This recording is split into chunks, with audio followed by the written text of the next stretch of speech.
What's up YouTube? I'm Josh Newlin from Newlin Performance. In this video I'm going to explain why sleep is so important.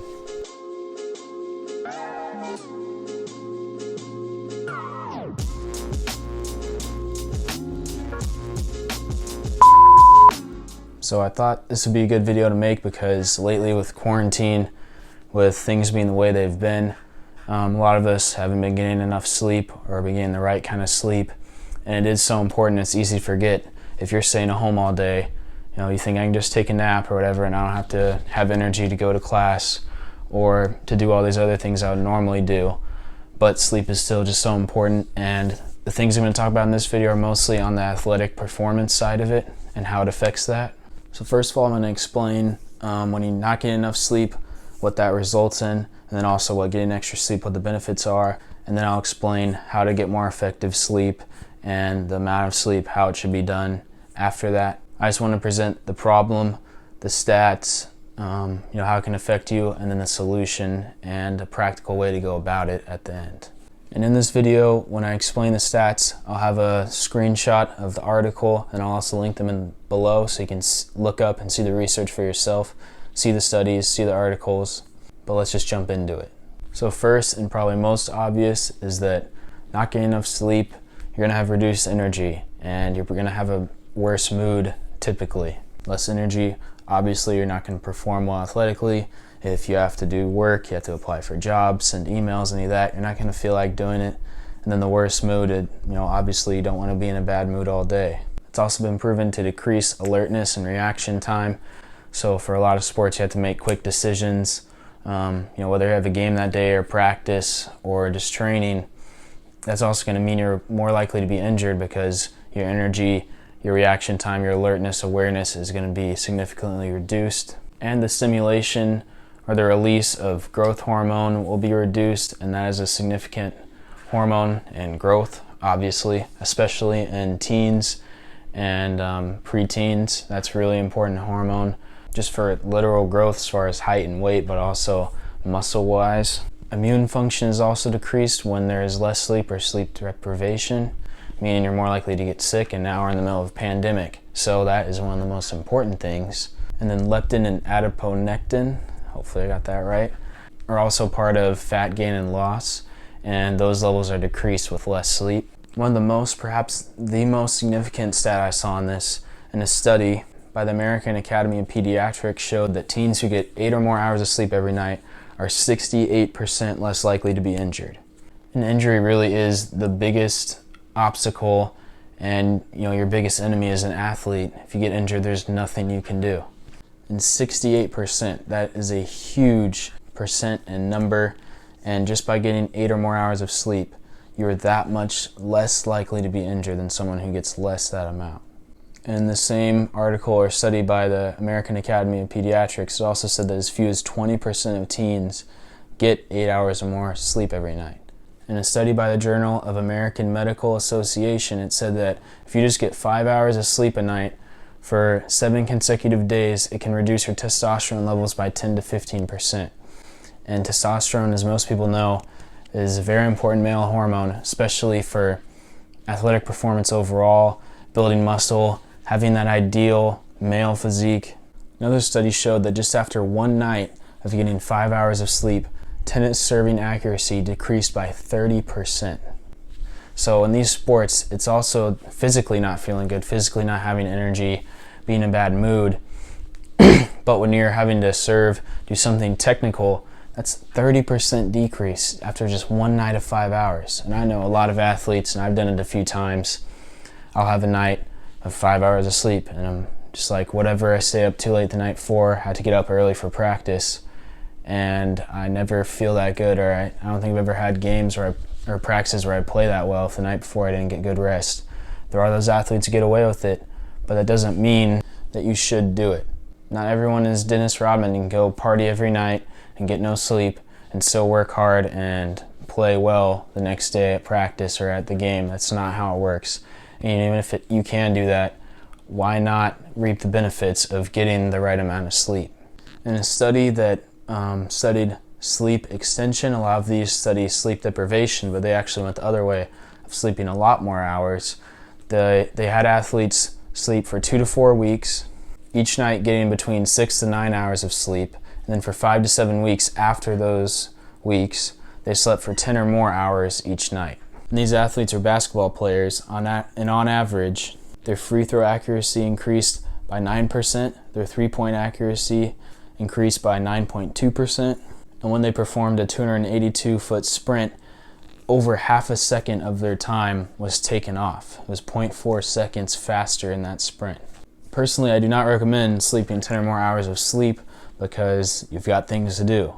You can't sleep all day.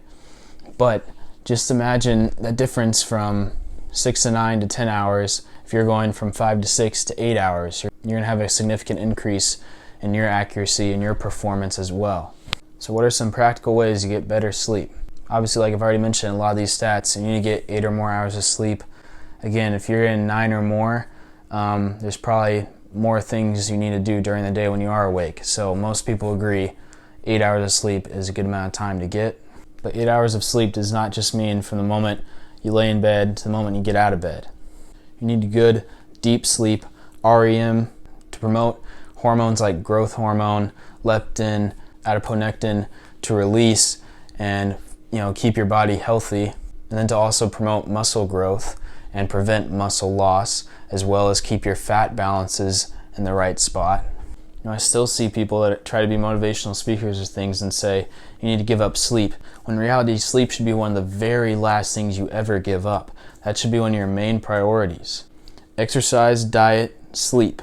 Those are some of the 3 main things. Anybody who knows anything about fitness and overall health will agree that those are the 3 biggest components. And trust me, everyone can get 8 hours of sleep.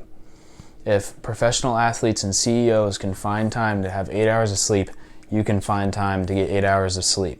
It's hard to not want to stay up extra late, even if you have to get up early just to play video games or to just relax or do certain things. But it has to be a priority, especially as an athlete. Another one of the best tips I have: before you go to bed, for an hour before you actually try to fall asleep, try to stay off your phone or computers or the TV. Melatonin is a hormone that is stimulated by darkness, and that's why our bodies are naturally programmed. Once it gets dark, we're supposed to shut down, recover, go to sleep, and then wake up again when it's light. And just 2 hours of exposure to blue light coming from iPhones, TV, computers can release melatonin levels by 22%. Now, in today's world, it's almost impossible to actually get 2 hours or less of screen time a day. I try to reduce it as much as I can, but so much of it I still have to go back to my phone or my computer to get stuff done.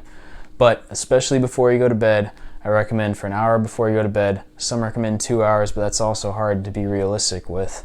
An hour before you plan on falling asleep, put your phone down, turn off the computer, turn off the TV, find something relaxing to do. Read an enjoyable fiction novel. Don't read something that's going to stress you out. Try not to read something that's going to motivate you to get up and do something, or something political or something that makes you mad, stressful. Like I said, try to read something that might be like an enjoyable fiction book that you can just enjoy. Don't work out or something that's going to physically stimulate you. And this time I normally like to do my nighttime routine, wash my face, brush my teeth, roll out the muscles, stretch, just relax. That will get your body and mind relaxed and ready to go to sleep. Another tip is don't eat too close to bed, and don't drink water too close to bed. Again, it's hard because you don't like to go to sleep parched and feeling thirsty, whatever. But a lot of people recommend, just like with a phone, put it down an hour before you go to bed. Try to stop drinking water an hour before you go to bed so you don't have to wake up in the middle of the night to go.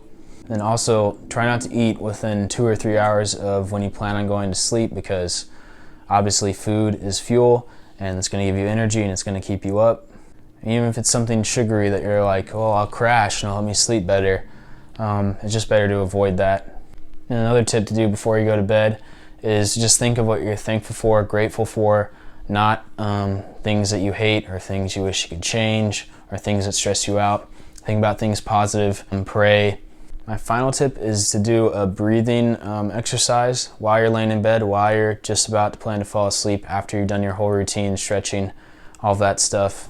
I like to breathe in slowly for like 6 to 8 seconds, hold for about 6 seconds, and then slowly exhale, about 8 to 10 seconds. This just gets you relaxed, and especially if you are going to bed stressed, thinking about things, thinking about what I have to do tomorrow, all that, it can really help you to just release the tension, and it just forces you to relax and just focus on the breathing. But that is why sleep is so important. Hopefully you guys enjoyed. Hopefully you learned something. I did a presentation about this in my communications class a few weeks ago, and some of these studies and articles, Matt Sheldon also sent me the links to because he posted things about this a while ago. Like I said, all the articles, studies, the links are in the description below if you want to do research for yourself or just see for yourself.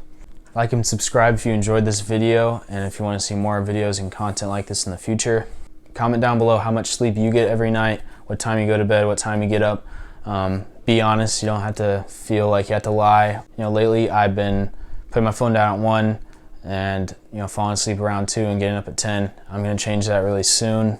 So no need to feel bad, just be honest. But thank you all again, and I'll see you on the next one.